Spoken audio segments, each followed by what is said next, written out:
шалқалап. Өйткені деген олар кедергілерге қайта тиіп, обратно өзіне келіп сезілді.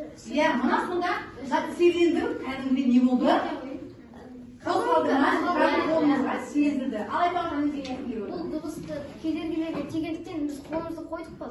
Сондықтан ол бізге өзімізге дірілдетіп сезініп жатыр. Қозғалып сезініп жатыр. Сонда мына дыбыстың қабырғаға тигенін байқадық ба? Міне қабырғаға тиіп, мінекей дыбысты байқадық қолымызды ұстаған кезде.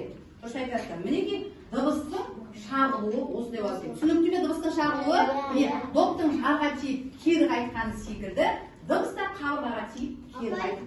Содан жаңғырт пайда болады. Босатып қойса жаңғырт шығады. Босатып қойса жаңғырт шығады дейді. Дұрыс айтасыз. Ал босатып неге жаңғырт шықпай отыр қазір? Кедергілерге тиіп, дыбыстар шығарады. Өзімізге қайтып беріп жатыр. Заттар толып тұр. Дұрыс айтасыздар. Осы жерде заттар толып тұр. Осы жерде қарта тұр, біз отырмыз. Ал енді осы жерден шығып кетті ғой, отыра ғой. Енді заттарға тигенде, мысалы, қатты затқа тигенде дыбыс. Мысалы, менің киіміме тиген дыбыс. Дұрыс айтасыз. Дыбысты жұтып алады екен. Дыбыс жұтылып кетеді екен. Одан дыбыс біздің киіміміз, жұмсақ нәрсе.